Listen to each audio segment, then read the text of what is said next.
4.000 anos. Esse é o abismo de tempo que separa uma decisão tomada sob a lona de uma tenda, no meio do deserto, de um conflito que hoje aparece todo dia nas manchetes do mundo inteiro. Quando as notícias mostram drones cruzando o céu entre Israel e Irã, a maioria das pessoas interpreta esses acontecimentos como uma disputa moderna, fruto de estratégias militares e tensões políticas recentes.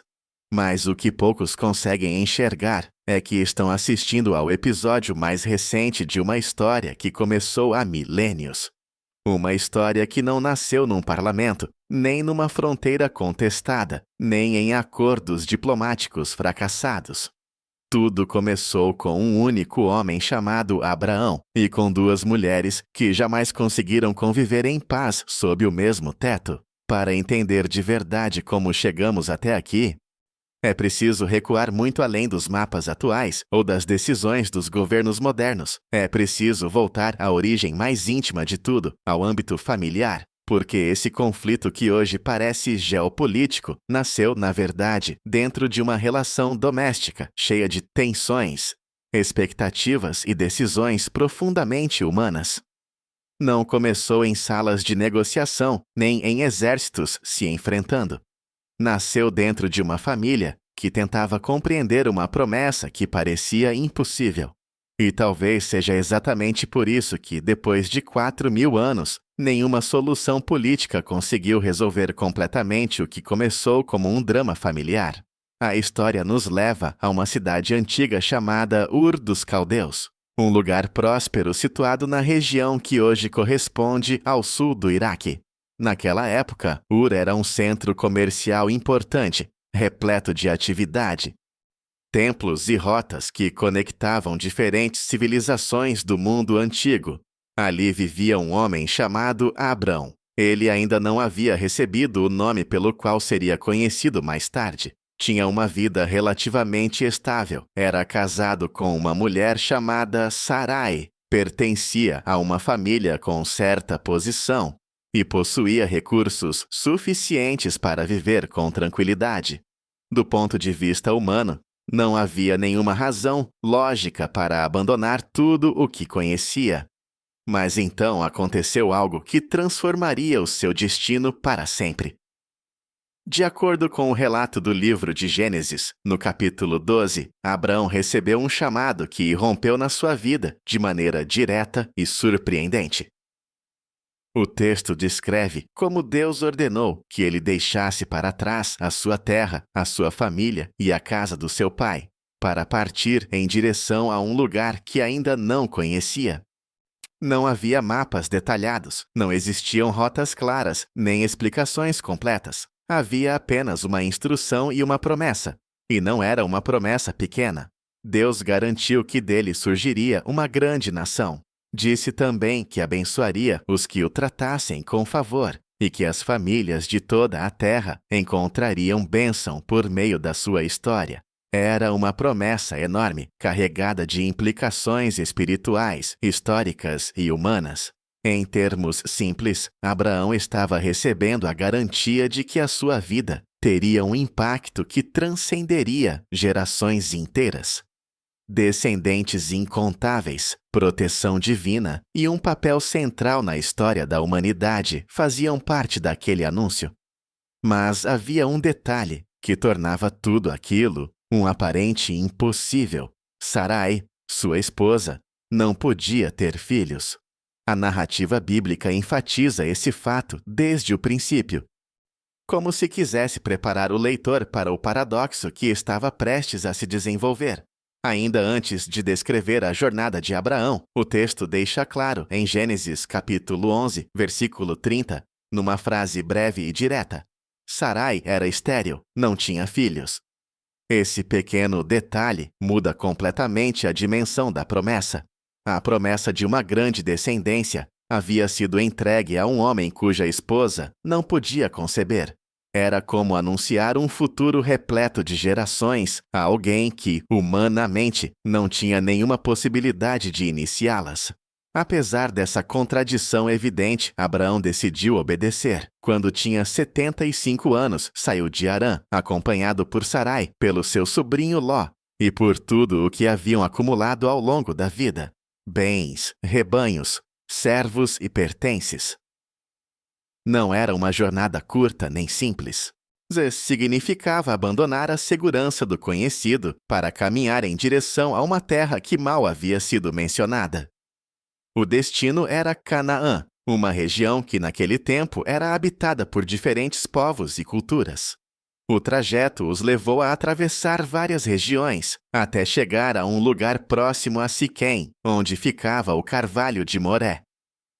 Foi ali que, segundo o relato, Deus voltou a aparecer diante de Abraão para reafirmar a promessa. Desta vez, acrescentou um detalhe mais específico: aquela terra seria entregue à sua descendência. Diante desse anúncio, Abraão respondeu da única maneira que sabia, naquele momento. Construiu um altar. Esse seria o primeiro de vários altares que ergueria ao longo da vida. Cada um representava um momento de encontro, um lembrete visível de que o Deus que o havia chamado continuava ao seu lado, mas ao mesmo tempo.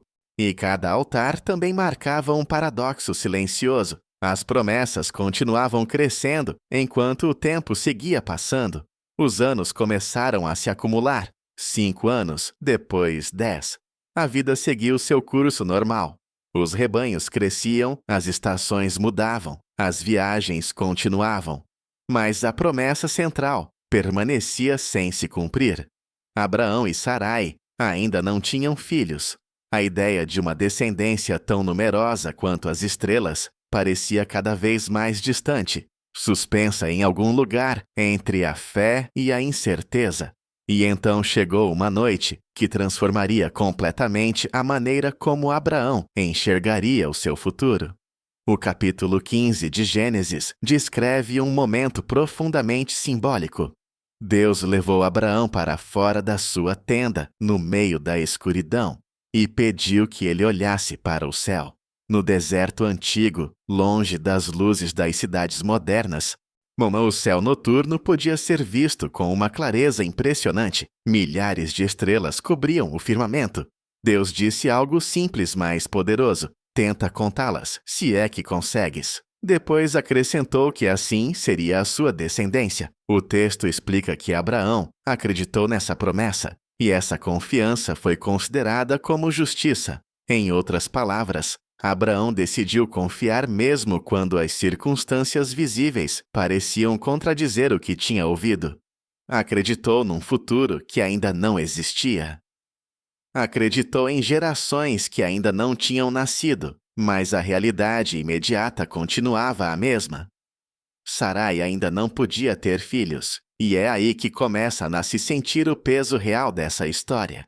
Imagine viver durante anos com uma promessa tão grande que define todo o seu destino e, ao mesmo tempo, acordar todos os dias vendo exatamente a mesma situação que a contradiz.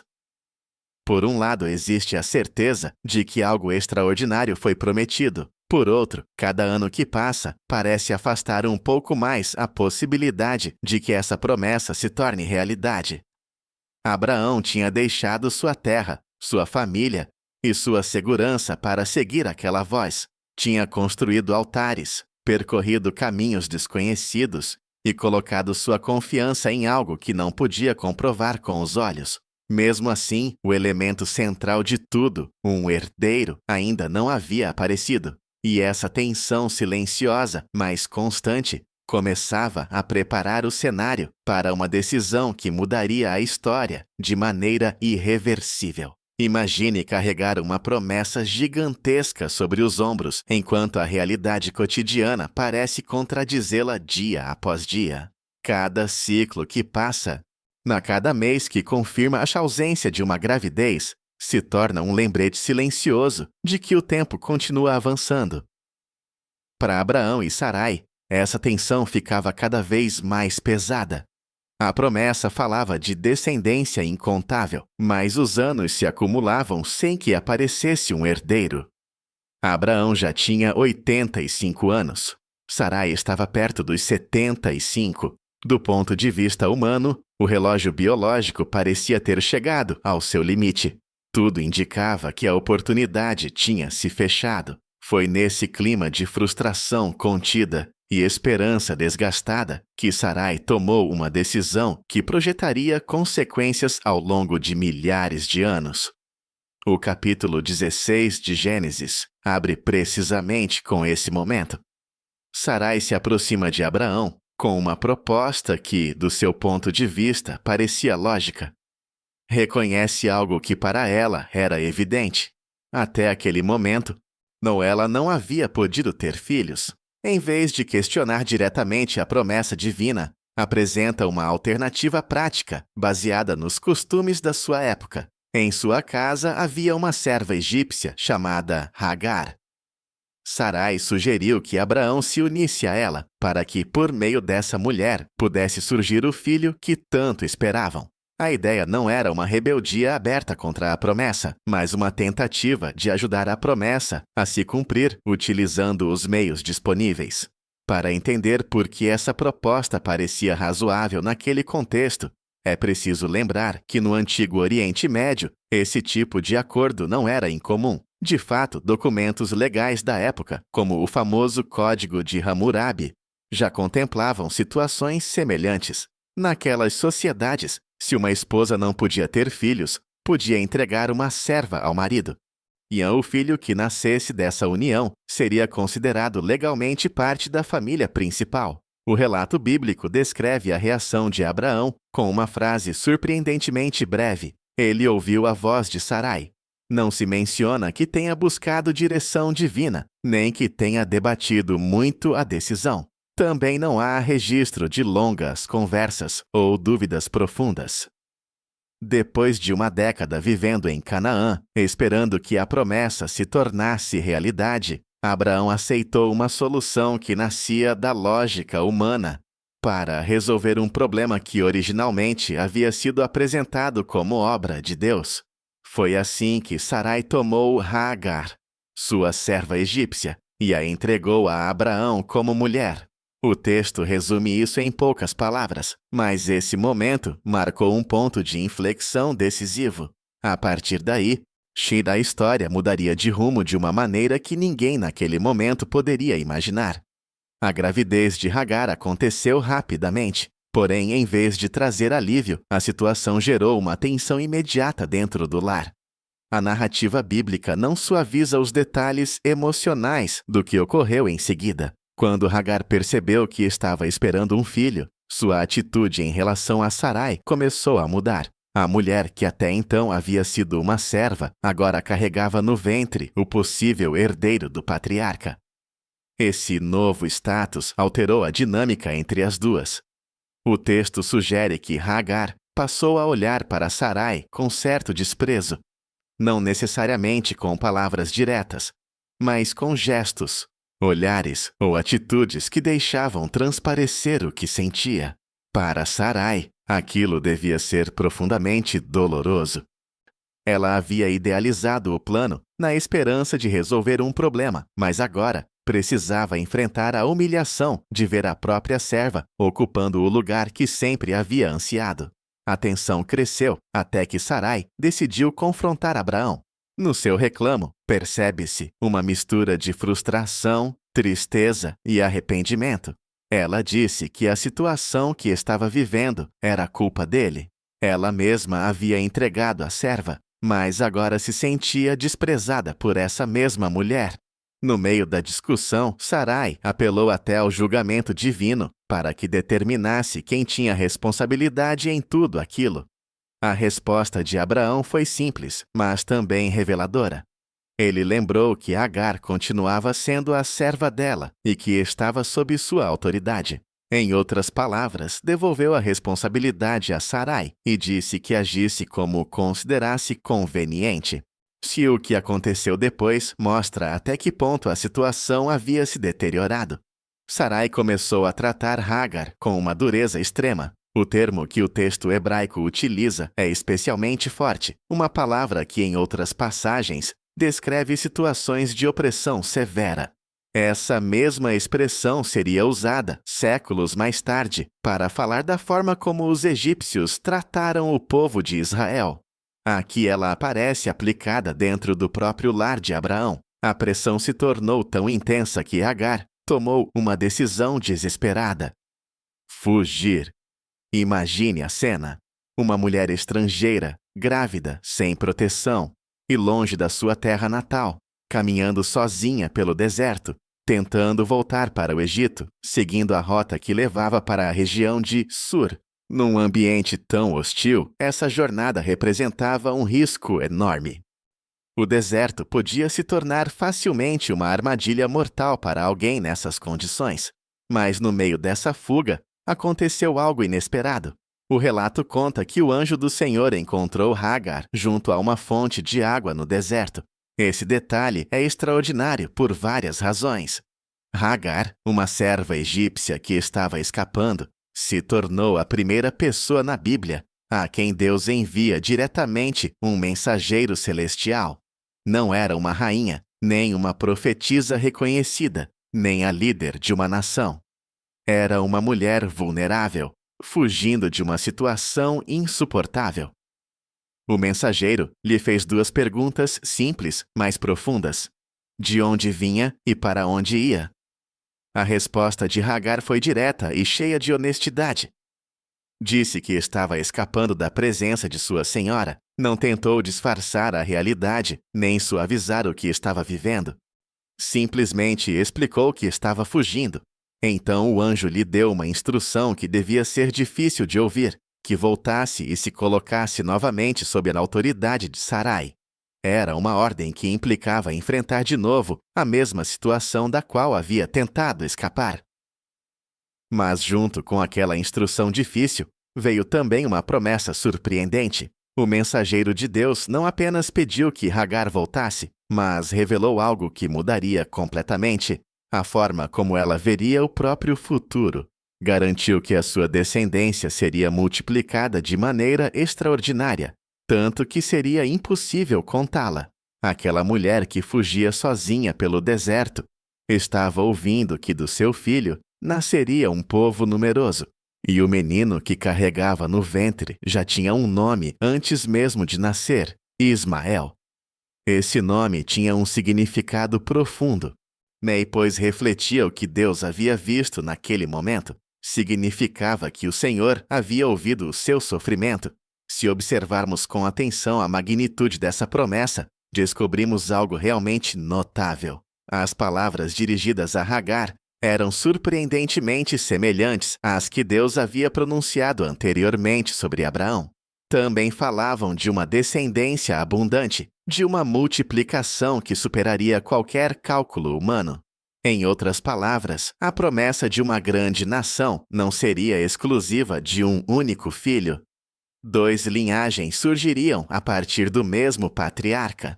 2 povos cresceriam com o passar dos séculos, compartilhando uma origem comum, mas seguindo caminhos distintos. No entanto, a mensagem do anjo incluiu um detalhe que adicionaria uma dimensão profética a toda a história. Sobre Ismael foi anunciada uma descrição muito particular. Foi dito que ele seria como um jumento selvagem entre os homens, uma figura que na cultura da época representava independência, força indomável e uma vida marcada pela resistência. As suas mãos estariam contra muitos e as mãos de muitos estariam contra ele. Além disso, viveria diante dos seus irmãos numa relação constante de tensão. Era uma descrição intensa, quase como um prenúncio de um caráter marcado pela luta e pela autonomia. Hagar finalmente voltou, obedecendo à instrução que havia recebido. Retornou ao acampamento de Abraão e Sarai, aceitou novamente a sua posição dentro do lar e, com o tempo, deu à luz a um filho. Abraão deu a ele o nome que havia sido revelado: Ismael. Naquele momento, o patriarca tinha 86 anos. Depois de décadas de espera, finalmente tinha um filho. Durante 13 anos, Ismael foi o único descendente de Abraão. Cresceu dentro da tenda do pai, aprendendo com ele, observando seus costumes e desenvolvendo o lugar natural que ocupava como primogênito. Naquela cultura, o filho mais velho tinha uma posição especial dentro da família. Era quem herdava grande parte da responsabilidade, da liderança e dos bens. Por isso, durante todo esse tempo, parecia natural assumir que Ismael seria quem continuaria o legado e as promessas feitas ao patriarca. Mas a história ainda não havia chegado ao seu ponto decisivo. Quando Abraão tinha 99 anos, aconteceu outro momento fundamental. Deus voltou a aparecer para reafirmar o seu compromisso com ele. Desta vez, a promessa não foi apenas verbal. Apresentou-se como um pacto formal. Foi nesse encontro que o nome de Abraão mudou para Abraão, um nome que significa pai de muitas nações. Sarai também recebeu um novo nome, Sara, que pode ser entendido como princesa.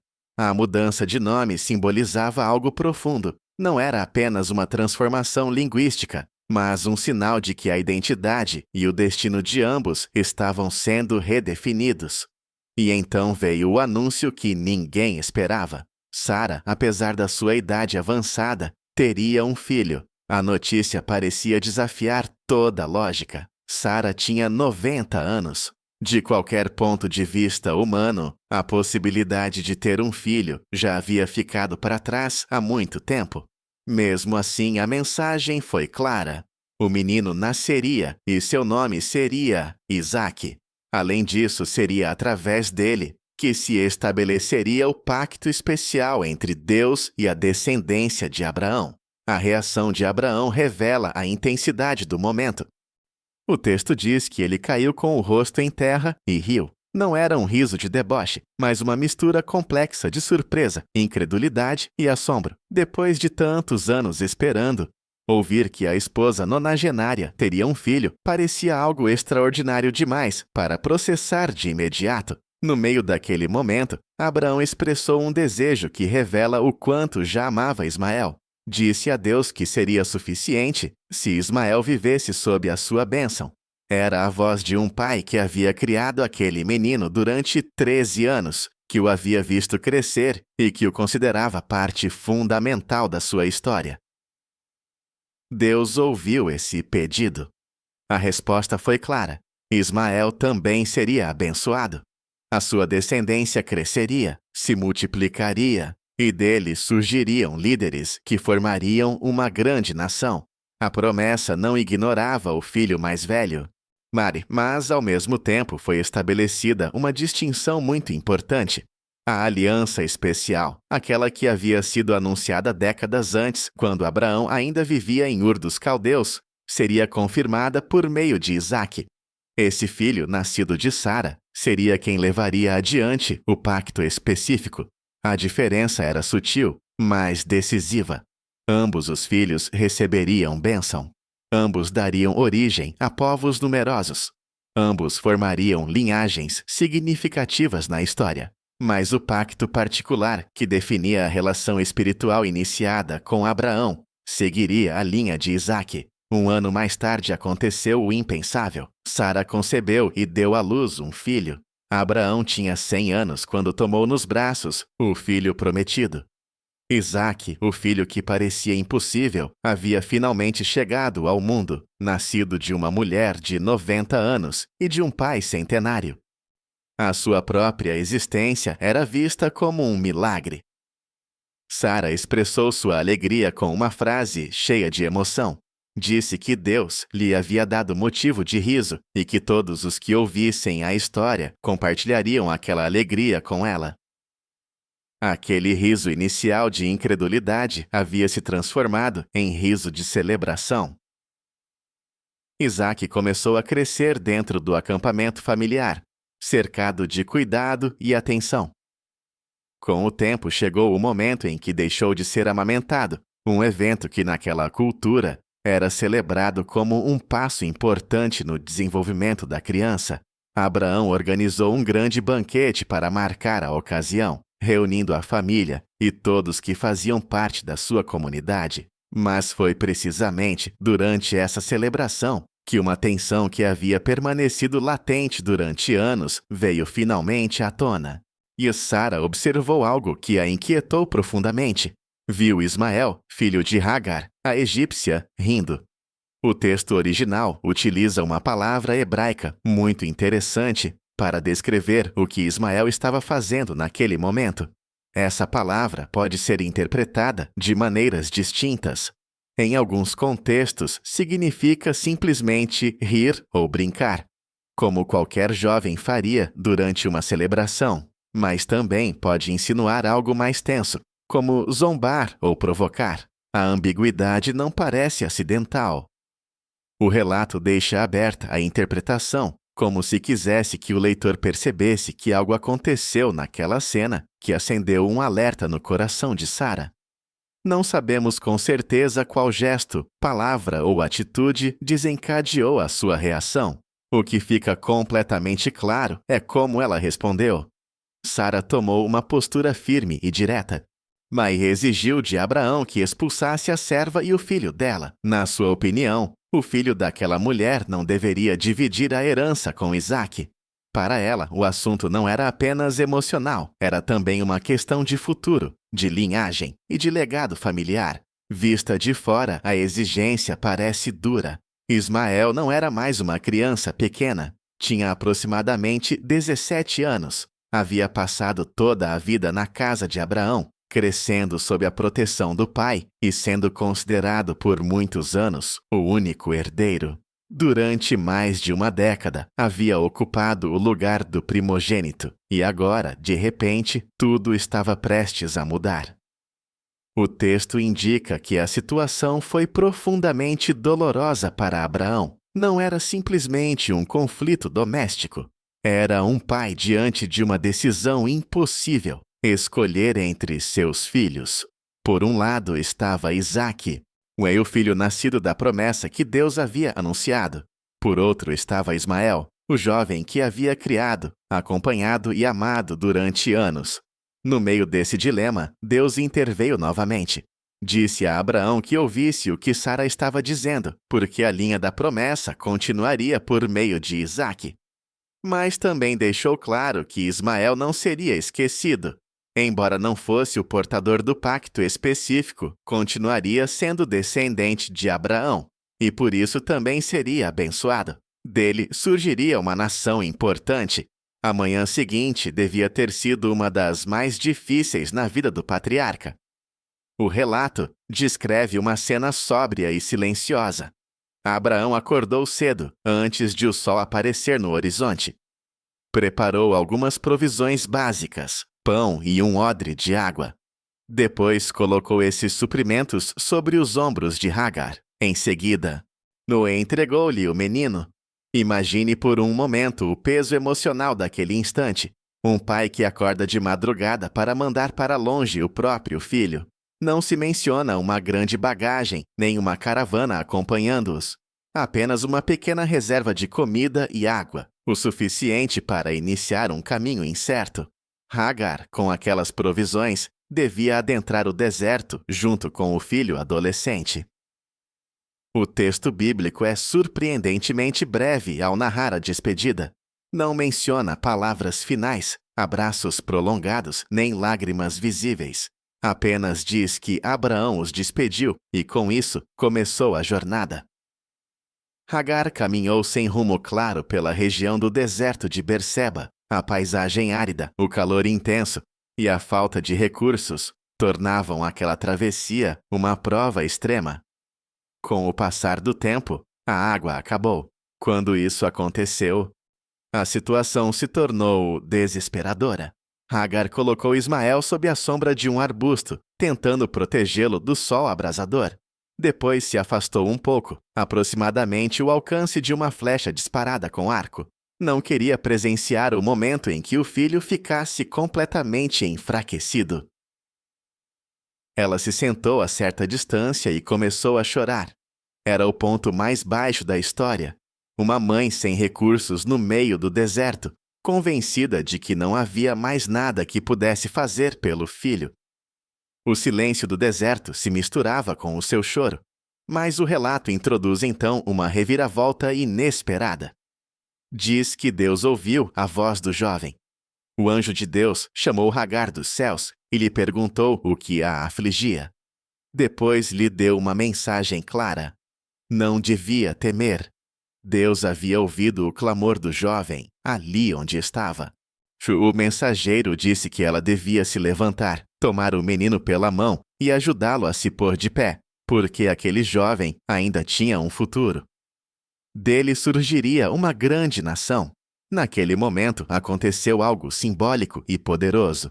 O texto diz que Deus abriu os olhos de Hagar, e então ela viu algo que antes não havia notado: um poço de água. Hagar correu até ele, encheu o odre novamente e deu de beber ao filho. A vida voltou ao jovem. Ismael sobreviveu. Com o passar do tempo, ele cresceu na região do deserto de Parã. Adaptou-se à vida naquele ambiente duro e aprendeu habilidades próprias de quem vivia naquelas terras. Tornou-se arqueiro, uma destreza essencial para a sobrevivência em territórios abertos. Sua mãe, mantendo vínculos com a sua terra de origem, conseguiu-lhe uma esposa proveniente do Egito. Longe da tenda do pai e longe do irmão mais novo que havia ocupado o lugar de herdeiro, Ismael começou a construir o próprio caminho. O livro de Gênesis, no capítulo 25, registra mais adiante algo significativo. Ismael teve 12 filhos que se tornaram chefes das suas respectivas tribos. 12 príncipes, exatamente como havia sido anunciado na promessa. Foi assim que surgiu o povo conhecido como os Ismaelitas. Era uma nação cuja origem estava marcada por uma história de expulsão e sobrevivência. Seus descendentes se expandiram por regiões que iam de Havilá até Sur, perto do Egito, estendendo-se em direção a territórios que mais tarde se conectariam com zonas próximas à Assíria. Eram povos acostumados ao deserto, comunidades nômades que se moviam entre rotas comerciais, caravanas e acampamentos temporários. Com o passar dos séculos, esses grupos se misturaram com outras tribos árabes que habitavam a península. Juntos formaram parte de um mosaico complexo de povos que compartilhavam cultura, rotas e territórios na vasta região da Arábia. Dessa forma, enquanto a linhagem de Isaque continuava se desenvolvendo dentro da Terra Prometida, a história de Ismael avançava por outro caminho completamente diferente, crescendo longe daquelas tendas familiares e se enraizando nas vastas regiões do deserto. Muitos séculos mais tarde, dentro da tradição islâmica que surgiu mais de 2000 anos depois desses acontecimentos, Ismael seria reconhecido como uma figura central na origem dos povos árabes. De acordo com essa tradição, ele seria antepassado do profeta Maomé e, por extensão, de grande parte do mundo árabe. Essa conexão faz parte da identidade espiritual e histórica que milhões de pessoas sustentam até hoje. Assim, o filho que um dia caminhou pelo deserto com a mãe terminou se tornando, na memória coletiva de muitas culturas, o ponto de partida de uma vasta genealogia. Enquanto isso, a descendência de Isaque seguiu uma história diferente. Isaque teve um filho chamado Jacó, cuja vida foi marcada por momentos decisivos que transformaram a sua identidade. Um dos episódios mais conhecidos ocorre quando Jacó passa uma noite lutando com um ser celestial. Depois daquele encontro misterioso, o seu nome foi mudado para Israel. Esse novo nome não apenas redefinia a sua vida pessoal, mas também daria origem a uma identidade coletiva. Israel teve 12 filhos, e deles surgiriam as 12 tribos que formariam o povo de Israel. A partir desse ponto, e o relato bíblico se torna a crônica de um povo que atravessa inúmeras etapas históricas. O tempo de escravidão no Egito, a libertação narrada no Êxodo, o retorno a Canaã, o estabelecimento de reinos, as divisões internas, os períodos de exílio e, posteriormente, o regresso. A história dos descendentes de Isaque se entrelaça com a formação de uma nação que, com o passar dos séculos, se tornaria um ator central dentro da história do Antigo Oriente Próximo. Mas quando observamos as manchetes atuais, surge uma pergunta inevitável: como é que o Irã entra nessa história? Ao contrário dos povos árabes que muitas tradições conectam com Ismael, a relação entre o Irã e essa genealogia não é direta. Os antigos persas, antepassados do povo iraniano moderno, não aparecem nas genealogias bíblicas como descendentes de Abraão. Historicamente pertenciam a um grupo étnico distinto, enquanto os descendentes de Abraão faziam parte dos povos semitas do Oriente Próximo. Os persas tinham raízes indo-europeias. Suas línguas, costumes e origens culturais procediam de uma tradição diferente. Os persas entraram na narrativa bíblica de maneira surpreendente durante um dos momentos mais decisivos da história judaica.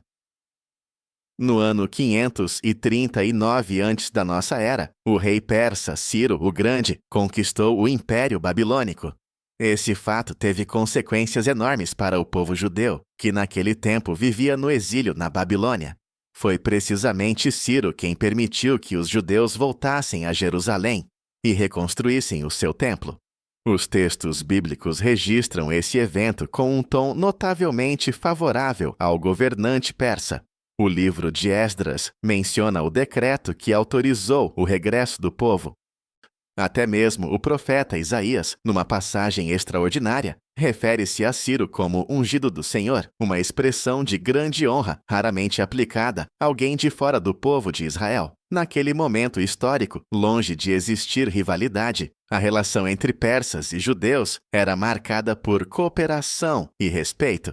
No entanto, a história raramente permanece estática. Com o passar do tempo surgiram novas tensões e episódios complexos. Um deles aparece narrado no livro de Ester, que se desenvolve dentro da corte do Império Persa durante o reinado de Xerxes. Ali se descreve uma tentativa de extermínio contra o povo judeu, impulsionada por um funcionário chamado Ramã. Embora o relato conclua com a proteção do povo judeu e o fracasso do complô, também mostra que mesmo em períodos de convivência existiam correntes ocultas de hostilidade. Mas a mudança mais profunda que transformaria a relação entre a Pérsia e o mundo judeu aconteceu séculos depois, durante a expansão do Islã. No século VII da nossa era, os exércitos árabes muçulmanos conquistaram o Império Persa Sassânida. Até aquele momento, a Pérsia havia praticado durante mais de 1000 anos uma religião antiga chamada Zoroastrismo. Com a conquista, o panorama religioso e cultural do território começou a se transformar gradualmente. Com o passar do tempo, grande parte da população adotou o Islã. Essa conversão não apenas implicou mudanças religiosas, mas também introduziu novas narrativas históricas e espirituais que conectavam os povos árabes com a história sagrada por meio da figura de Ismael. Muitos séculos depois, outro acontecimento reforçaria essa direção. Em 1979, ocorreu a Revolução Islâmica no Irã. O país passou de uma monarquia para uma república teocrática, baseada em princípios religiosos. A partir daquele momento, a liderança iraniana adotou uma postura internacional em que o apoio à causa palestina e a oposição ao Estado de Israel se tornaram elementos centrais da sua política externa. Assim, o conflito deixou de ser apenas uma questão de história antiga ou de identidades étnicas. Transformou-se também numa confrontação ideológica, política e religiosa que influencia a dinâmica do Oriente Médio até os dias de hoje. Aqui aparece uma das ironias mais surpreendentes de toda essa história. Um povo que não descende diretamente de Abraão terminou se posicionando como um dos principais opositores de um povo que sim. No entanto, ao adotar as narrativas e alianças do mundo islâmico, Izuirã também se integrou dentro de uma história muito mais antiga, uma história que, nas suas raízes mais profundas, volta àquele momento inicial. Dois filhos nascidos em circunstâncias distintas, Ismael e Isaque, o filho da serva e o filho da promessa, e uma tensão que começou há 4.000 anos, cuja ressonância ainda se percebe no presente. Há quem aponte que interpretar os conflitos atuais a partir de uma história tão antiga pode parecer uma simplificação excessiva da complexa realidade geopolítica do presente, e em parte tem razão. A rivalidade entre Israel e Irã envolve fatores modernos muito concretos, interesses energéticos, competição por influência regional, programas nucleares, estratégias militares indiretas e alianças com diferentes atores na região, incluindo movimentos armados que operam em várias frentes. A política internacional raramente se explica por uma única causa. Reduzir tudo o que acontece hoje a uma desavença familiar ocorrida há 4.000 anos seria ignorar uma enorme quantidade de elementos contemporâneos. No entanto, também seria um erro passar por alto o pano de fundo histórico e cultural, que alimenta as narrativas dos dois lados. Quando os líderes iranianos utilizam discursos que questionam a existência do Estado de Israel, ou quando os dirigentes israelenses descrevem o Irã como uma ameaça profunda à sua segurança, o que está em jogo não é apenas uma equação estratégica. Há algo mais profundo se movendo sob a superfície. Existe uma memória coletiva, uma maneira de interpretar a história, uma narrativa que define quem pertence e quem fica de fora. Essas narrativas não nascem em discursos políticos modernos. Alimentam-se de tradições, identidades e relatos que foram transmitidos durante gerações. As histórias que os povos contam sobre a sua origem têm um poder enorme. Influenciam a maneira como as sociedades entendem o seu lugar no mundo. No caso de israelenses e iranianos, embora as suas trajetórias históricas sejam diferentes, ambas terminam se conectando indiretamente com um mesmo ponto de partida simbólico, aquela antiga cena no deserto onde começou a história de Abraão e seus descendentes. Curiosamente, o texto bíblico menciona um último momento em que os dois filhos de Abraão aparecem juntos. Não ocorre num contexto de disputa, nem de rivalidade aberta, mas num momento solene. O livro de Gênesis descreve o funeral do patriarca. No capítulo 25, se menciona que Isaque e Ismael, os dois filhos de Abraão, participaram juntos no enterro do pai. O lugar escolhido foi a caverna de Macpela, no campo que havia pertencido a Éfron, o Eteu, diante de Manre. Ali também havia sido sepultada Sara, a esposa de Abraão. Aquela tumba familiar se tornou o ponto onde as histórias dos dois irmãos voltaram a se cruzar. Imagine a cena. Dois homens que haviam passado décadas separados, com vidas desenvolvidas em direções distintas, encontrando-se novamente diante do corpo do pai, que ambos haviam conhecido e amado. O relato não registra conversas entre eles, não menciona se houve reconciliação, nem se compartilharam recordações ou emoções. O texto simplesmente diz que cumpriram juntos o ato de sepultar o pai. Depois desse momento, a narrativa volta a separá-los. Duas linhas familiares seguiram o seu curso. Dois povos cresceram com identidades próprias e, mesmo assim, ambos compartilhavam o mesmo ponto de origem. Até hoje, pesquisadores debatem diversos aspectos históricos relacionados a esses relatos antigos. Alguns se perguntam com precisão onde estava localizada a cidade de Ur dos Caldeus. Outros analisam qual pode ter sido a rota exata que Abraão percorreu até chegar a Canaã. Existem inclusive discussões sobre se as idades mencionadas nos textos devem ser entendidas de maneira literal ou simbólica. Todas essas questões fazem parte do trabalho acadêmico e ajudam a compreender melhor o contexto histórico. Mas para as pessoas que vivem as tensões atuais no Oriente Médio, a discussão raramente é arqueológica, é muito mais pessoal. Um jovem israelense que cumpre serviço militar na fronteira norte do seu país, observando movimentos que podem representar uma ameaça proveniente de grupos apoiados pelo Irã, não carrega apenas um uniforme. Carrega também uma história que faz parte da identidade do seu povo. Do outro lado, um jovem iraniano que ouve discursos políticos ou religiosos sobre a legitimidade ou ilegitimidade de certos estados, também cresce dentro de uma narrativa que molda a sua percepção do mundo. São relatos distintos, transmitidos a partir de perspectivas opostas, mas, curiosamente, ambos podem rastrear a sua origem simbólica em direção a um mesmo ponto remoto no tempo. Uma tenda no deserto, um patriarca ancião, duas mulheres cujas decisões mudaram o rumo da história, dois filhos cujas vidas marcaram caminhos diferentes. A tragédia dessa história não reside necessariamente no fato de que os seus protagonistas eram malvados.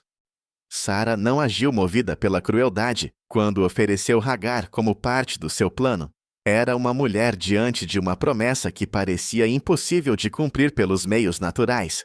Hagar tampouco foi uma vilã por sentir orgulho ao carregar no ventre o filho do patriarca. Era uma serva que, pela primeira vez na vida, tinha algo que a colocava numa posição diferente dentro daquela família. Até mesmo Abraão, ao aceitar o acordo ou ao despedir Ismael, não aparece como um personagem cruel. Mostra-se antes como um homem preso entre responsabilidades, emoções e o que interpretava como direção divina. Cada um deles estava tentando lidar com circunstâncias extremamente complexas com os recursos que tinha naquele momento. E mesmo assim, o resultado desencadeou sequências que se estenderam ao longo de milênios. Talvez seja aí que reside um dos aspectos mais inquietantes de toda essa narrativa.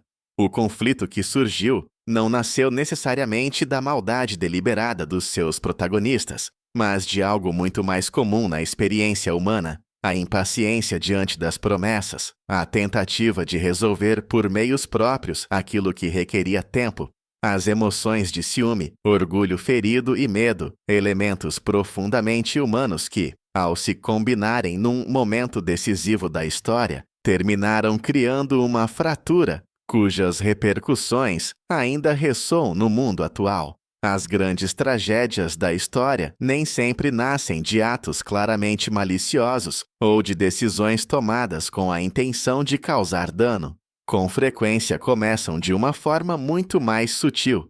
Surgem de decisões pequenas, compreensíveis dentro do contexto do momento, ou de escolhas que parecem razoáveis para quem as toma.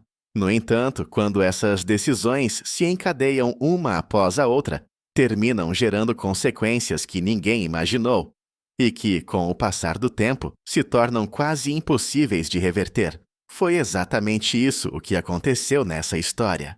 Tudo começou com um gesto que, de certa perspectiva, parecia lógico. Uma esposa que, desesperada por cumprir uma promessa que parecia inalcançável, decide oferecer a serva como uma alternativa. Um marido que aceita esse acordo porque também sente o peso de uma promessa que ainda não se cumpriu. Depois vem a reação humana inevitável. A serva que, ao se ver grávida, começa a olhar para a senhora com uma mistura de orgulho e desafio. A senhora que, ferida por aquele olhar, responde com dureza. A tensão cresce até que chega um momento decisivo. Há uma expulsão ao amanhecer, em silêncio, sem cerimônia. Depois vem a cena do deserto. Uma mãe caminhando sob o sol abrasador, um jovem se enfraquecendo pela sede, lágrimas caindo sobre a areia. Cada um desses momentos fazia sentido para quem os estava vivendo. Cada decisão respondia a emoções reais, a circunstâncias concretas, a tentativas humanas de resolver situações difíceis. Nenhum deles podia prever que essa cadeia de acontecimentos terminaria gerando uma divisão que ressoaria ao longo da história. No entanto, quando se observa o panorama completo, a soma de todas essas ações produziu exatamente isso: uma fratura profunda que transcendeu gerações. O relato bíblico diz que Abraão viveu até os 175 anos. Descreve a sua morte como a de um homem que partiu em boa velhice, avançado em dias e tendo vivido uma vida longa. Mas há algo que o texto não menciona de maneira explícita. Se morreu completamente em paz com tudo o que havia acontecido. Porque Abraão foi testemunha de momentos que devem tê-lo marcado profundamente. Viu como os dois filhos cresciam em caminhos diferentes. Presenciou o momento em que Hagar fugiu para o deserto. Foi ele mesmo quem, numa manhã, entregou a Ismael provisões mínimas e o mandou embora, junto com a mãe. A história que havia começado com uma promessa extraordinária, a promessa de bênção para todas as nações, terminou dando origem também a uma das divisões mais persistentes na história da humanidade. Não porque a promessa fosse incorreta, não porque o plano divino estivesse destinado a falhar, mas porque, num determinado momento, as pessoas envolvidas tentaram acelerar esse processo, utilizando soluções humanas para algo que requeria paciência e confiança.